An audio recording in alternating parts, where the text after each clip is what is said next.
কেবলমাত্র দেহের যত্ন নিলে হবে, মনেরও যত্ন নিতে হবে।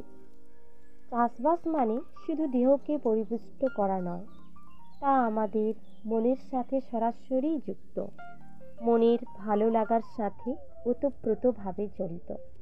একটি বাগান, তাতে শাকসবজি হলে তা যেমন আমাদের শরীরের পুষ্টি প্রদান করে, তেমন পাশাপাশি মনকেও ভালো রাখতে সাহায্য করে। কিভাবে? বাগানে শাকসবজি হয়ে থাকলে দেখতে ভালো লাগে, এক অনাবিল আনন্দ পাওয়া যায়। বাগানে কাজকর্ম করলে মাটিতে থাকা ব্যাকটেরিয়া, জীবাণু আপনার মনকে ভালো রাখতে সাহায্য করে। আপনি অনেক শান্ত ও পুনরুজ্জীবিত হতে পারবেন।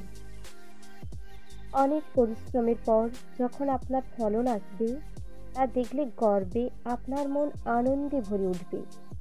বাগানের নিজের হাতে লাগানো গাছপালার বেড়ে ওঠা বা সেগুলিতে ফুল ফোটা দেখলে মন খুশিতে ভরে ওঠে। বাগান করা ভারমুক্ত ও চাপমুক্ত রাখতে সাহায্য করে।